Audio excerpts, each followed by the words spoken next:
Well, here is where we are currently at. We have this panel that the valve body is setting on. It's bolted to it. We got that setting on the frame. We've got our trailer plugs set up on the front side of this panel. And then what we have is the actual trailer harness over there. The trailer lights will come from that plug, and then we've just got some accessory wires to run the Diller trailer coming out of this plug here. We've got work lights, lift axle wire, and what have you. This is all going to get pushed up. This is going to end up under the cab.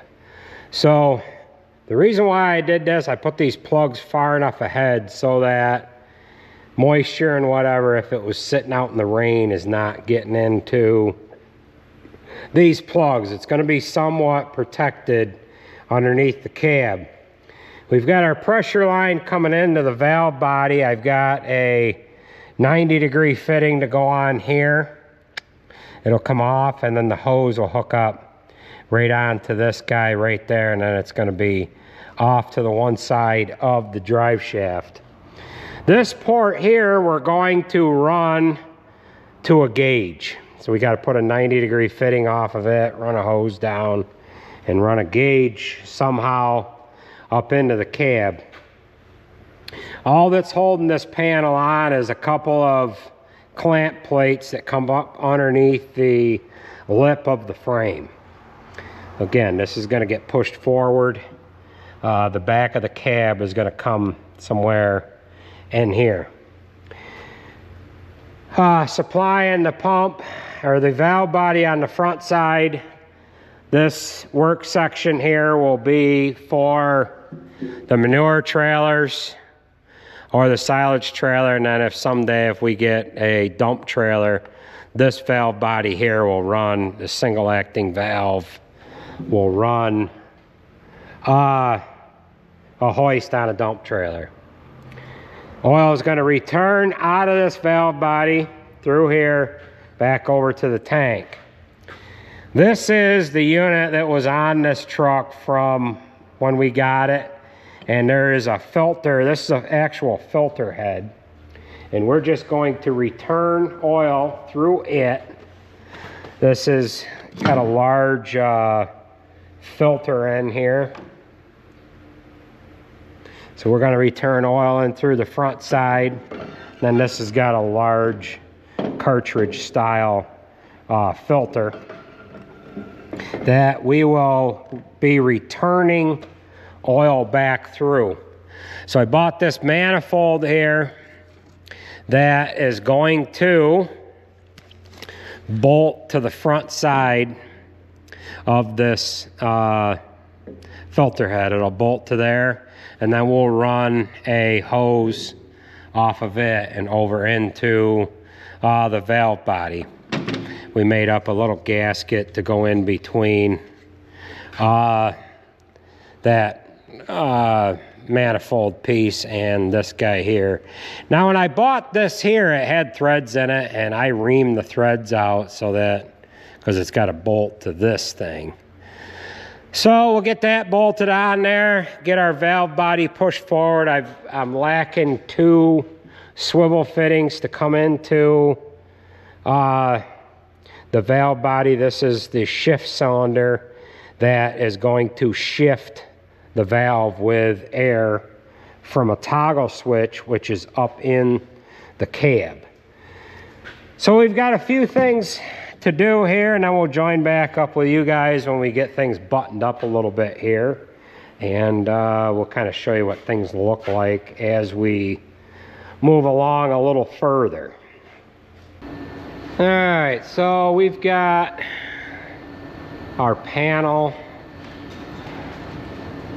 just about all put together. We've got 4 air hoses to hook up here yet, and then this port here will be for the Diller trailers, and we'll just have a pigtail that'll go from it, and it'll plug into the other accessory port on the trailer. So there's a couple of things that I have left to do here. I'm going to push it forward. we've got to put the return hose on. And we need to bolt it down. Originally, all I had was a center tab on here to hold it down. And then once I added this hose holder, I figured I'd better have another holder here to clamp that down. Ideally, if it was a 2-bolt system, there should have been one here and one there. But it's going to have all the pull from the rear pulling the front back, so that's why that is like that. We've got our oil inlet hose coming from the pump. I put a 290s on here so that I could get this hose away from the drive shaft. We've got these other lines to tie up out of the way. Here's our air hoses here that'll come over into the valve. Jared has put a new fan clutch on this, so I can't start this right now. So I've got to wait until he gets that on there, and then we can start it up, figure out what airline goes where, and then we can get these shift cylinders hooked up on the valve body itself. So we'll just go ahead and push this forward.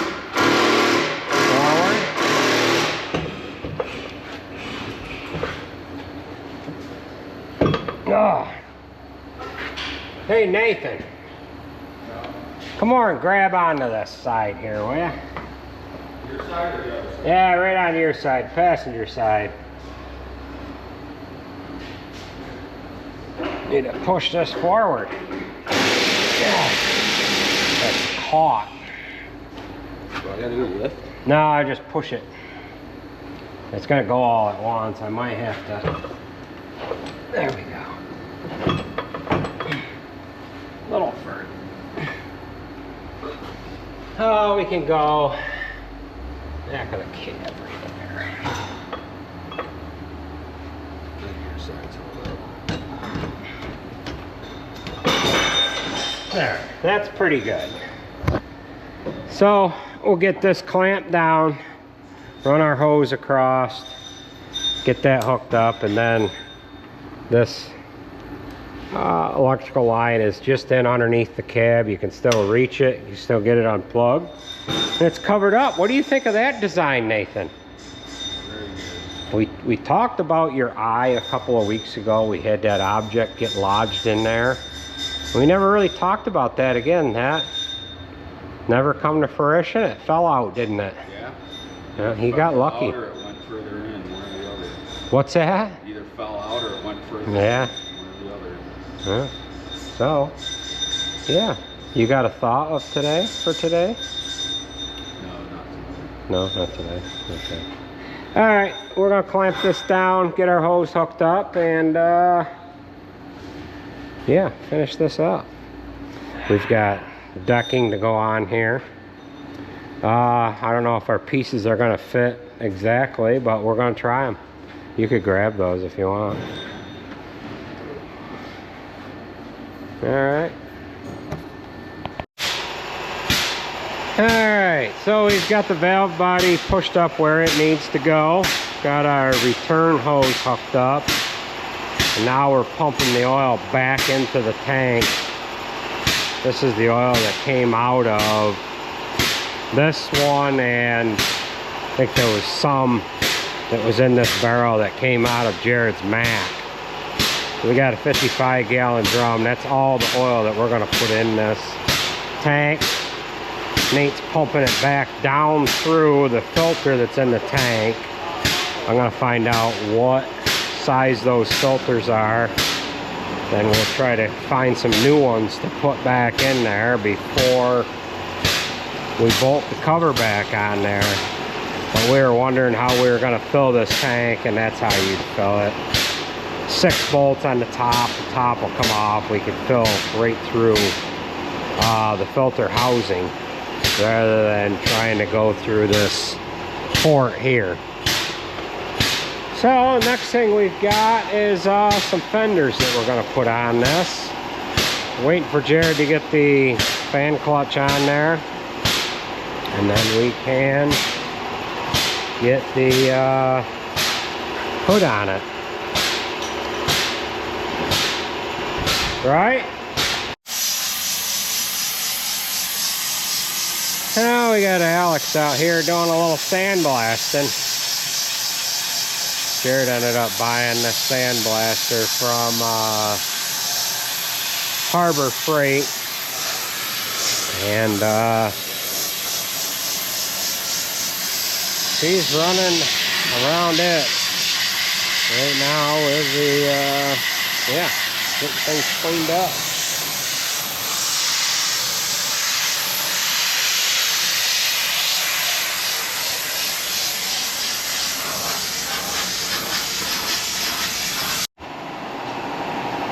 Well, here is one of the projects that we are starting with here today.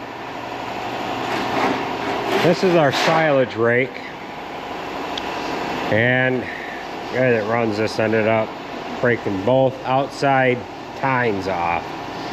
We've got one that goes on each side. They're kind of made with this formed piece here that welds to the frame. We're just going to use a piece of angle iron with a flat stock on it, and then put a front into it, and kind of do basically the same thing. So that's what we're going to start with. We'll show you what's going on outside here. Nate and Isaac ended up putting new injectors on this injector, all new Dietrich shanks and what have you. So they're they've got that done. They're going to be ready to fire up here in a little while. Nate has been patching some holes here on this frac tank. So they took the side off to be able to get into it, and he's putting the hoods back. I guess he's got them all on there. So they're all packed, and we might as well get to work here. Jared's sandblasting that. Okay, this is what Nate's working on now. They're putting a new elbow piece on.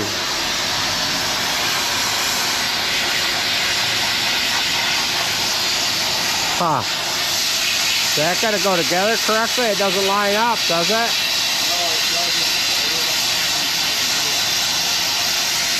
Huh. Alright, so we have this completely done now.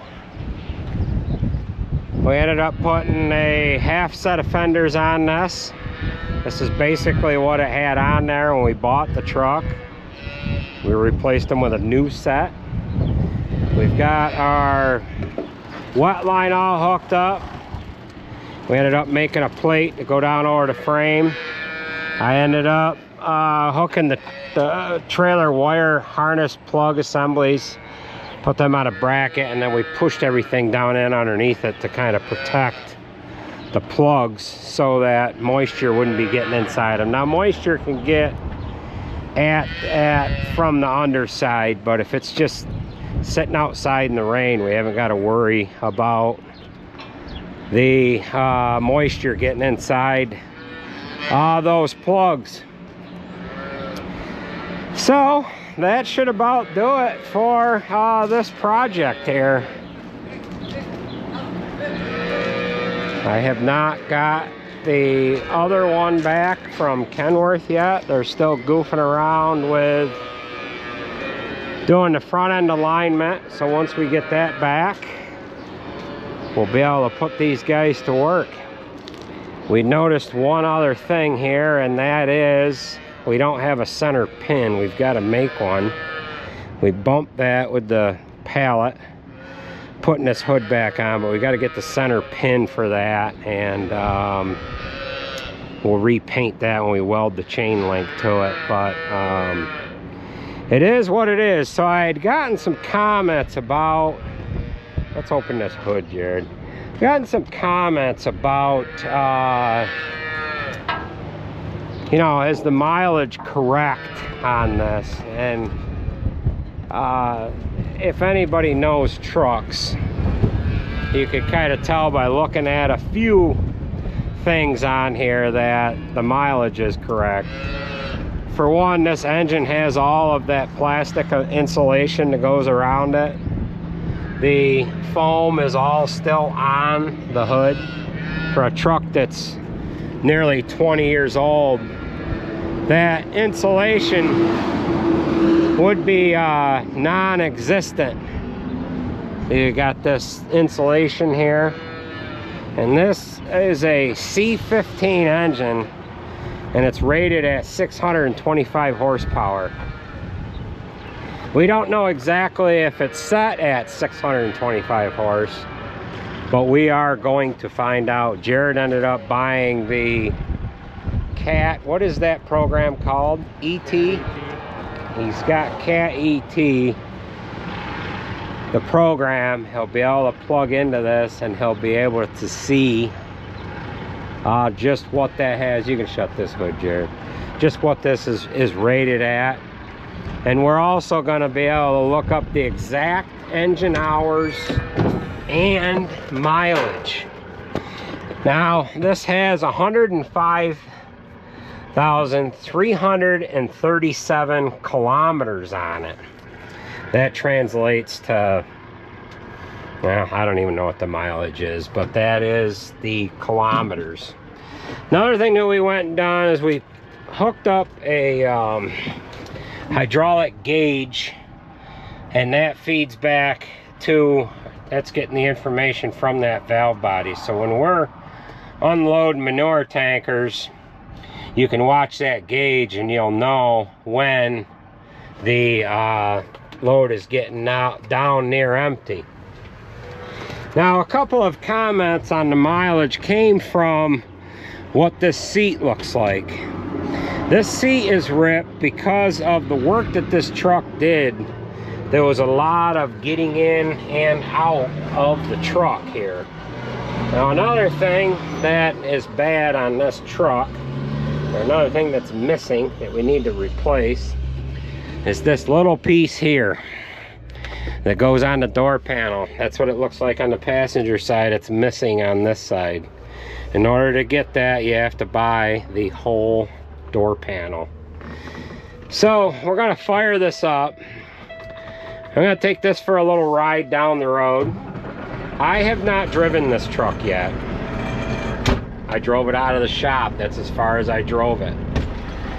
So Jared ended up putting a camera on the back of the cab. And what this camera is going to allow is it's going to be able to allow us to make sure everything is hooked up correctly, or watch things as we're backing into the trailer. We can keep an eye on the hydraulic hoses, the electrical lead going to the trailer, so on and so forth.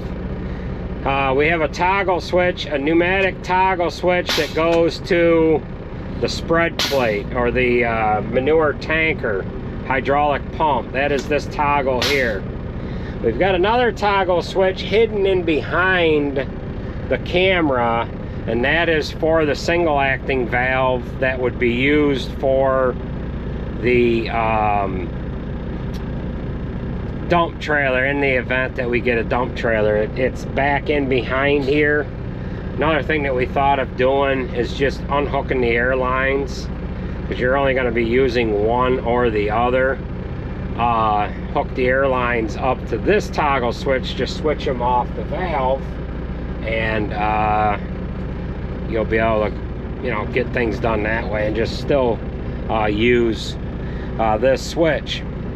Now, we left the sleeper on here. Jared wanted to put a toolbox in here.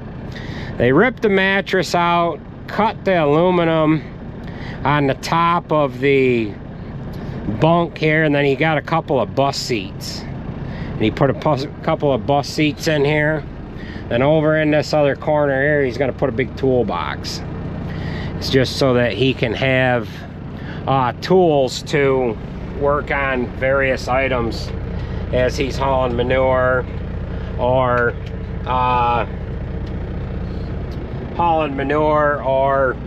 hauling silage. So I guess that's gonna about do it. We can show you this valve again. I think I showed you guys the valve when we put it together, but we have our manure tanker silage trailer is going to run from this back valve, and then this front valve here is the single acting valve for a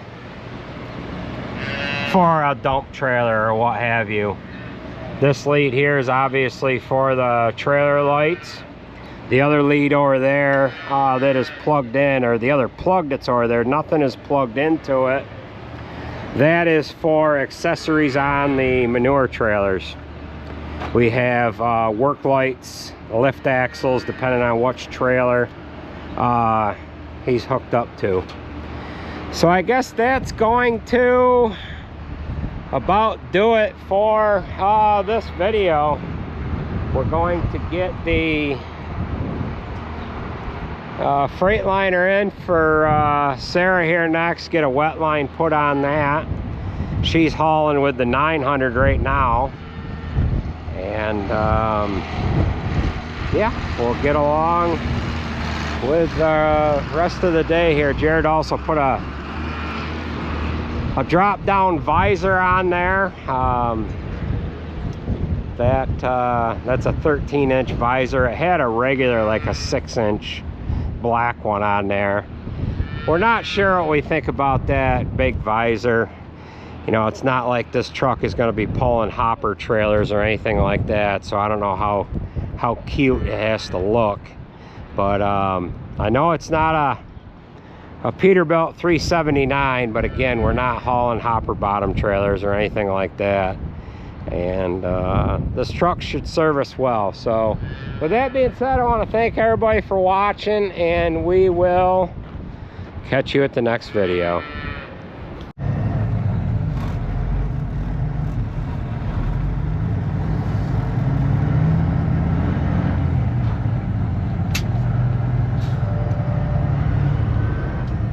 Alright, so this is the second trip that this truck is making, or has made so far.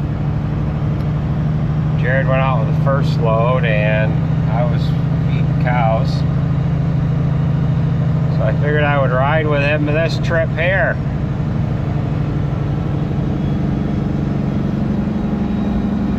Got the camera for the we gotta adjust the light settings. Down on the fifth wheel in the front of the trailer, just to make sure our leads and hoses are not grabbing on anything. So how's it been so far? It's alright. It's pretty good. Ride's nice. Boy, Kenworth really improved the dash from the 05 to the 06. That other C5 we got, it's got a junk dash in it. Nice rugged rocker switches. Nothing's too far away either, you know? Yeah. All the new trucks, they like to put it like way out of your way so you can't reach it. Yeah. So when we get to the field, we'll do a walk around on the truck, and yeah, surprisingly, we didn't have any hydraulic oil leaks. I thought sure that valve body was going to need a O-ring or something. They always do, you know. You have to put all them things together. And oh well. All right, we'll join up with you guys when we get over to the field. We'll do a walk around of this truck. Today is Jared's birthday, March 21st. Yeah. Yeah. He wasn't going to haul anything today with this, but both Sarah and Alex are hauling manure over to my uncle's farm. They're hauling with both tractor trailers. Sarah's got the 900 and Jared's trailer, and Alex has the Freightliner and her trailer. So we figured we would break this in today. Roads are nice and clean. And since we don't have the other C500 back yet, Kenworth is dragging their feet on aligning the front end. We might just have to go and get it and align it ourselves. But I figured since we weren't using it quite yet, I'd have them do it quick, but they're just dragging their feet. So, oh well.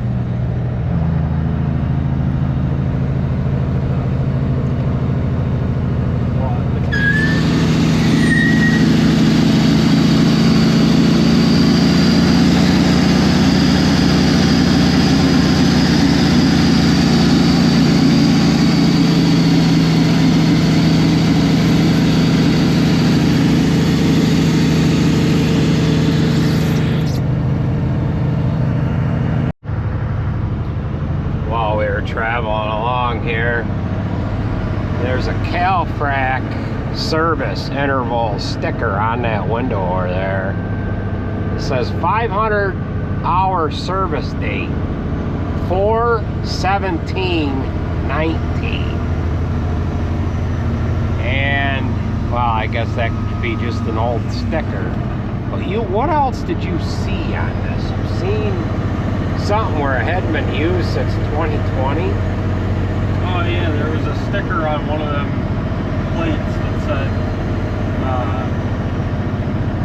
it was whatever Calfrac had on it for their inspection and stuff. Oh, They're yeah. like, I don't know what it exactly was. We'll have to read that sticker, but we have a few oil field trucks, and other C5 was an oil field truck, truck 14, 15. What else? 14, 15, 13, was 12? No, 12 wasn't. C5. Well, C5. to be honest with you, as far as fuel oil or dealing with fuel, both of the Freightliners and the 900. When I went down and bought that out of Pennsylvania, that was on fracking wells, just hauling water. Yeah, but that truck was originally a lowboy truck. Right, it was originally a lowboy truck out of New Jersey. Yeah. That 900, not many miles and lots of hours. no, and it had a company that owned a towing company, the company that bought the 900 new, and they had a contract with John Deere in New Jersey construction branch to haul all their equipment. So it hauled a lot of John Deere excavation equipment when it was new. And then when that got sold off, I bought the 900 from a guy down in Pennsylvania. He ran that and a Freightliner or something, hauling water back and forth to the frac wells in Pennsylvania. So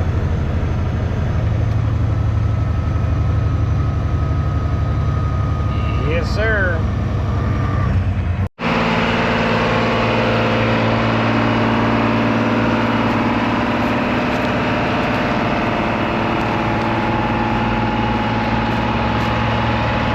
Okay, so we're at the field now, and that's what it looks like on the 8,000 gallon Dillard trailer. This trailer here is a 2016 model, and we've had it for a few years. We put fenders on it, painted the undercarriage. I don't know if it was last year or the year before, but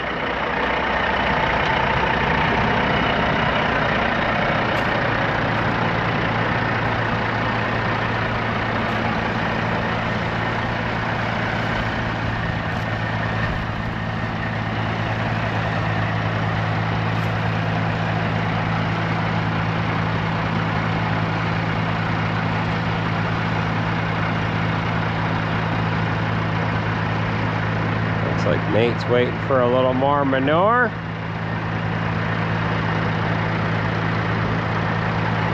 They put a new rubber extension on the top of this trailer over the winter.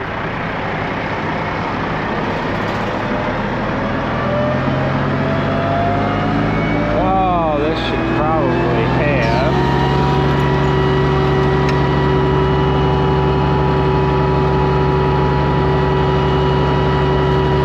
on there like that, maybe.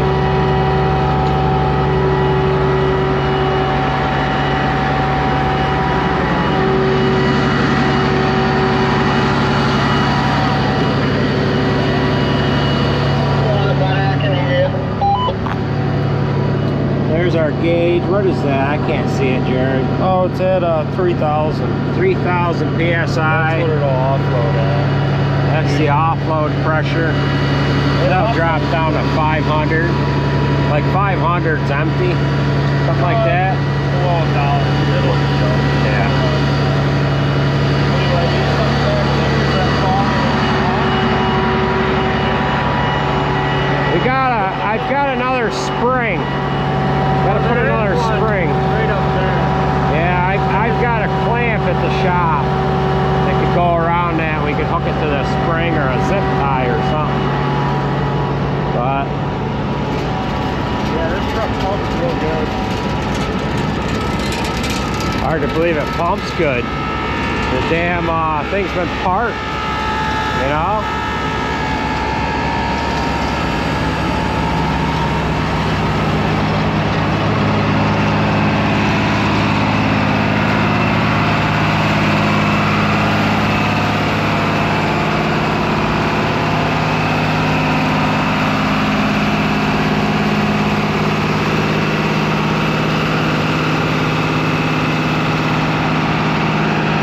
Okay,